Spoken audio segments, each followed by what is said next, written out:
Now available in paperback and on ebook platforms such as Kindle and Smashwords. Isis, Bride of Dracula. The Goddess Next Door teams up with John Haynes to take on the Dark Vampire Lord in this Isis series adventure.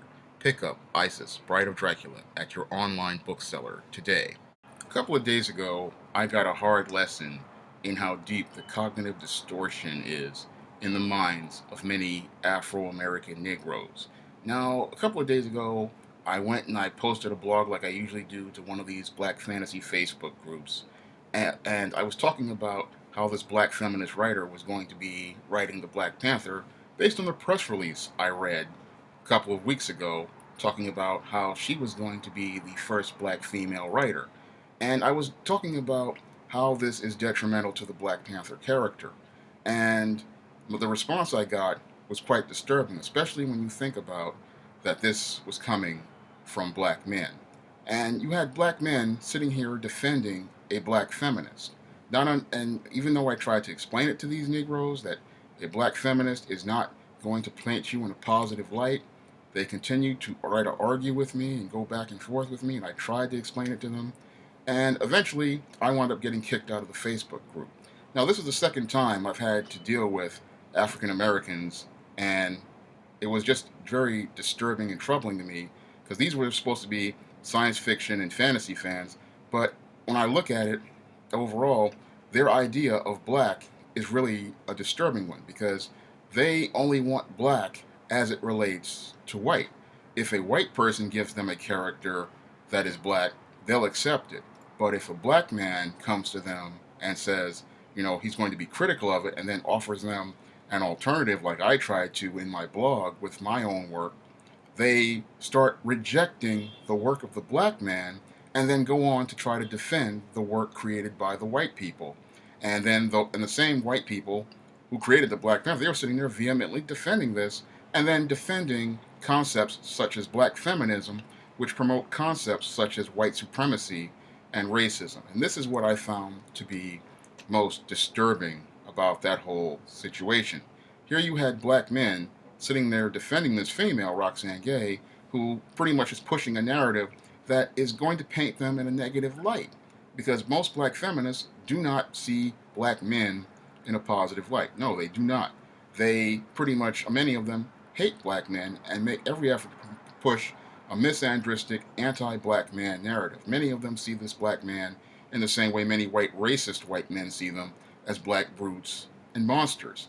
And I'm trying to, point this out and point out how the Black Panther's image is going to be tarnished by having this female involved. And they are sitting here defending her. And on top of it, many of them were sitting there talking about this other writer who was writing the main Black Panther series. And from what I've heard from many Black Panther fans, they're saying that this guy is pretty much destroying this character and pushing the very same narrative I've pretty much pointed out that many of these black feminists push. But to many of these Negroes, I saw how deep the cognitive distortion is. All it takes is for a white person or a white company such as Marvel Comics to put a green light on something, and many of these Negroes will pretty much sit here and defend it to death. Because to them, winning the approval of a white man who was an imaginary construct is more important than black. Now, as a publisher, I came into this business to create positive images of African Americans and to pretty much expand the black book market with balanced and humanized images of African Americans in stories like my ISIS series or The Temptation of John Haynes or the E-Steam series, or even in novels I've done like Spinsterella and Spellbound, trying to show you that there are different aspects to the black community outside of the so-called ghetto.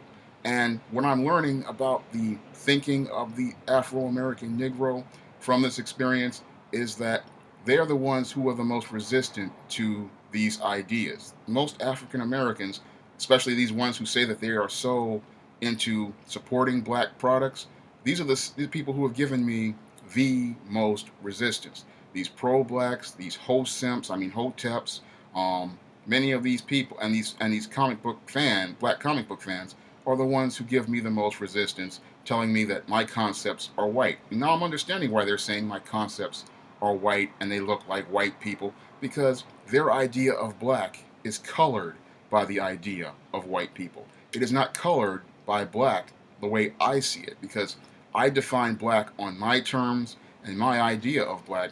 They're defining black by their ideas, which are based in the white liberals' narrative and based on what a white man tells them is black.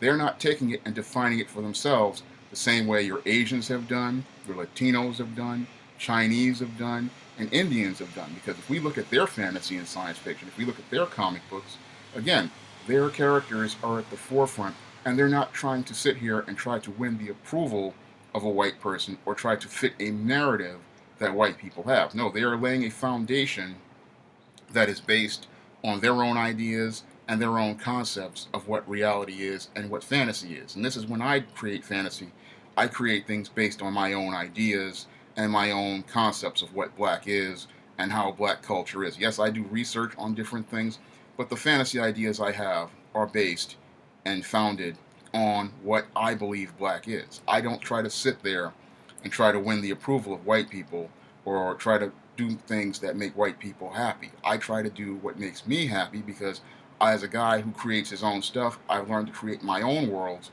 not try to live in a white person's world and try to win their approval. But this is what I'm seeing with groups like your pro-blacks, your ho-simps, hoteps, and your comic book, black Negro comic book fans, that some of them are pretty much into this because they want to win white approval and white validation, and they would rather, these are the people who sit there and protest vehemently, we need more black heroes, we need more black products.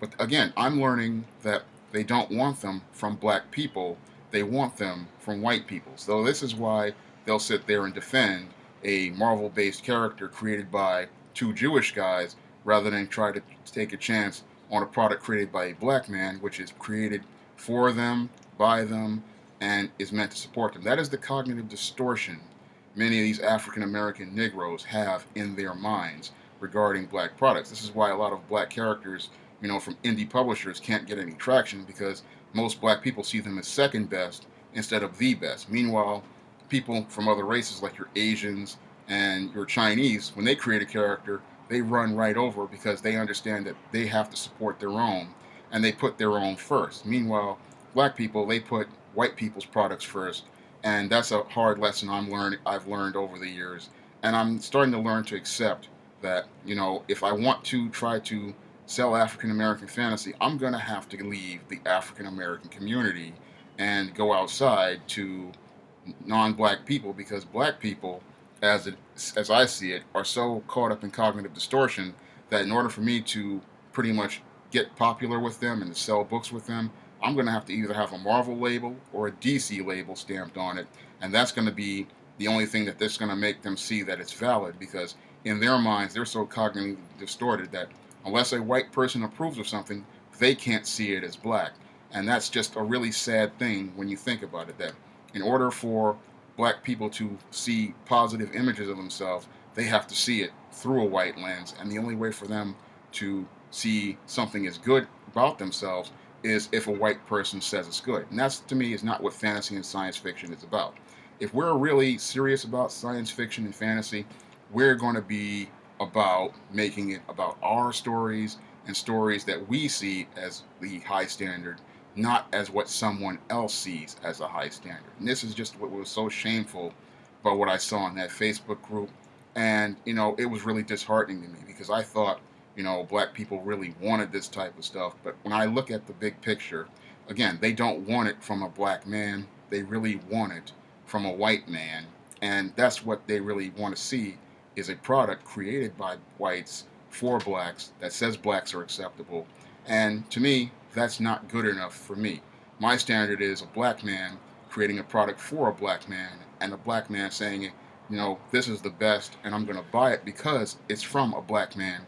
Because to me, that product made by that black person has a higher value than that made by a white person. But sadly, I don't think I'm going to be able to see that in this day, because too many Negroes, their minds are so caught up in this whole cognitive distortion that they will rather support degraded characters such as what this guy's doing with this Black Panther and clowns like Finn than go out here and pick up characters like a John Haynes or an Isis. And you can pick up my work on Amazon.com if you want to, and you'll see a difference in the portrayals of black people and you'll see black people at the forefront and a positive portrayal of black people by just clicking the link in the description box. That's all I have to say for this video. You can comment, rate, and subscribe. Now available in paperback and ebook, The Man Who Rules the World. John Haynes must bring together men and gods to overcome a threat that seeks to destroy the planet.